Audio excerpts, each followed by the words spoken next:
Dans le bureau de l'hôpital de Mauses, la médecin neurologue et la secrétaire qui assistent aux consultations. À l'écran, un neuropsychologue à Paris. Ensemble, ils discutent d'un Donc, je l'ai patient rassuré, vu le je l'ai matin rassuré même. en lui disant que c'était des troubles séquelaires et que donc ça ne devrait pas s'aggraver. Il était coopératif durant l'examen. Grâce à cette téléconsultation, un diagnostic est vite établi. Le délai d'attente est d'environ 2 mois, contre 1 an pour une consultation normale à Lyon, Valence ou Saint-Étienne.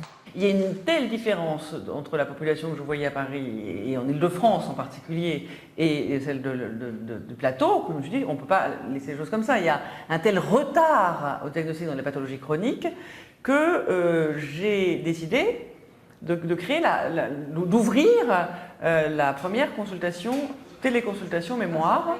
Cette neurologue ne consulte qu'une fois par mois à Saint-Agrève.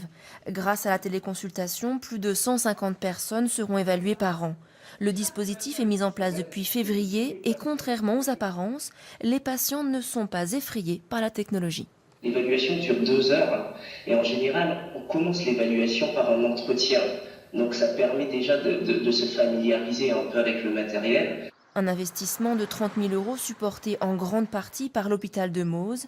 La technologie de pointe pallie le désert médical du plateau ardéchois. Dans l'établissement comme ici, on a tout intérêt à développer ce type de technique pour 2 raisons. Pour des problèmes de démographie médicale, c'est évident, et puis aussi pour faciliter finalement le service à rendre à la population, puisqu'ils n'ont même pas à se déplacer dans les villes les plus proches. Et ça n'oblige pas non plus aux médecins à se déplacer, ce qui est très bien en la matière. Si ce dispositif fait ses preuves, il devrait se développer pour les consultations de rhumatologie et d'ophtalmologie.